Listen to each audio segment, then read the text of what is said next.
And are you seeing indications that that's happening out of the DNC? I am. At the end of the primary election, Secretary Clinton and I sat down and we agreed about the need for what we ended up calling a Democratic Unity Commission. And that had people from Clinton's camp and from my camp and some other people. And they set about looking at four major areas of concern with the goal of creating a much more dynamic and open Democratic Party. Issue number one was the issue of superdelegates, which I think most people understand in the past is we just cannot continue a situation where many hundreds, I think it was over 700 in the 2016 election, superdelegates accountable really to no electorate, were able to vote however they wanted, despite what may have happened in their states. So we're taking a hard look at superdelegates, and I think we're going to make some very, very significant reductions in the number of superdelegates who will cast votes in the next presidential primary. Issue number two, you have states in this country, New York comes to mind as the worst example, where you will have to register as a Democrat literally 6 months before the primary to participate. And that is just incredibly undemocratic and restrictive.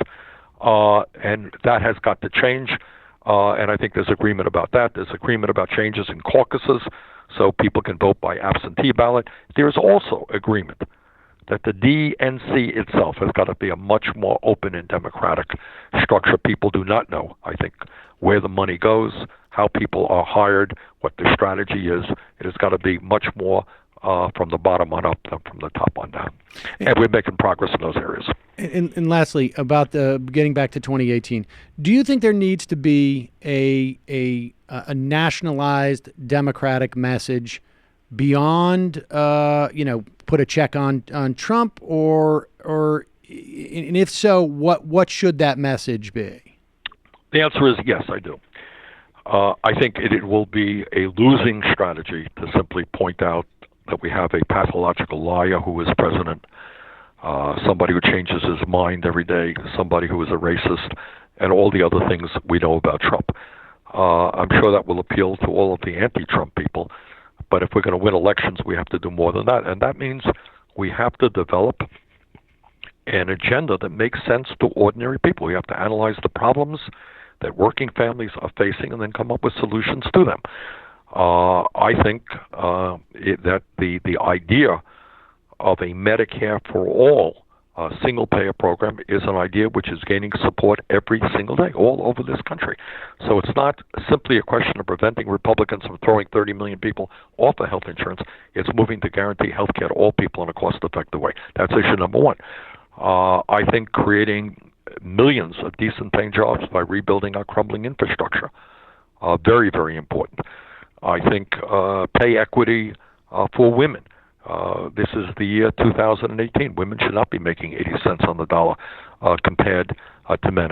I think the idea of making public colleges and universities is an idea, by the way, which is growing all over this country. I was in San Francisco a number of months ago, and their college is now tuition-free, and they've seen a significant increase in the number of people who are attending that college. Raising the minimum wage, we're seeing great gains in that area in communities all over America, but at the least, people should be making $15 an hour.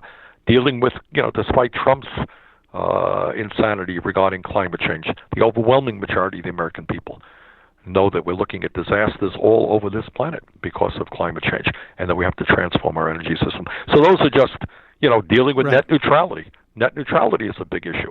Moving to the decriminalization of marijuana is a big issue.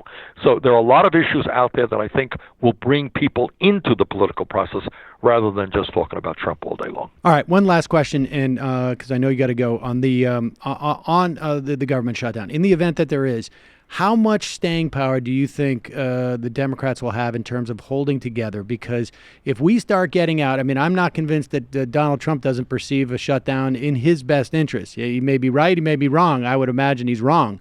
But how much, with Democrats are far more concerned about the people who are going to be hurt, I think, of this than Republicans in many respects. I mean, so how long can Democrats hold out? Well, that is Sam, that's a very good question, and obviously, I can't give you a definitive answer. I don't know, but this is what I can tell you, because these are my colleagues and I talk to them every day. There are a variety of reasons as to why people are prepared not to support a 1 month continuing resolution. And for the more conservative members, their reasoning is pretty straightforward. And they are saying, look, we got a $4 trillion government. It is totally irresponsible and wasteful to try to run this on a month-by-month basis. You cannot. Yesterday, very, very interesting, and I think a significant addition to this whole debate, a tweet was sent out, I don't know if you saw this, from the Pentagon. Yes. This is what they said. We have been working under a continuing resolution for 3 years now. Our current CR expires tomorrow. This is wasteful and destructive. We need a fully funded fiscal year 18 budget or face ramifications on our military. And that's true, but it's not just the military. So when you have the military saying you can't run a government month to month, you're the Secretary of Defense. How the hell do you run a military month to month? You need long-term planning. So I think a lot of the more conservative Democrats are making clear that is a great concern to them, and I don't think that's going to change.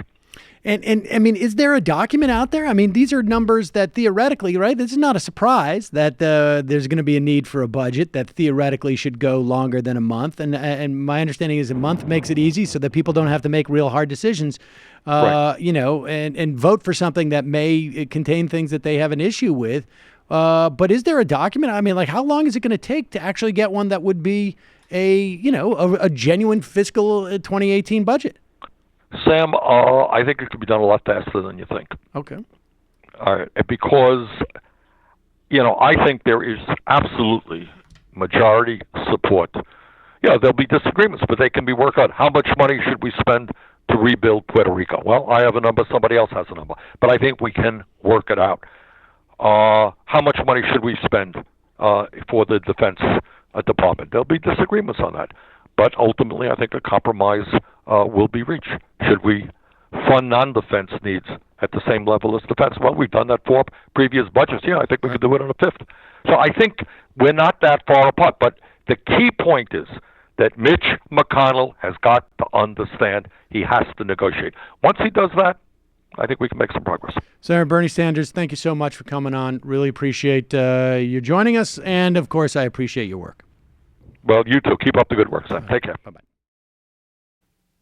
Hi, folks. Sam Seder here. We still need your help on our Patreon page.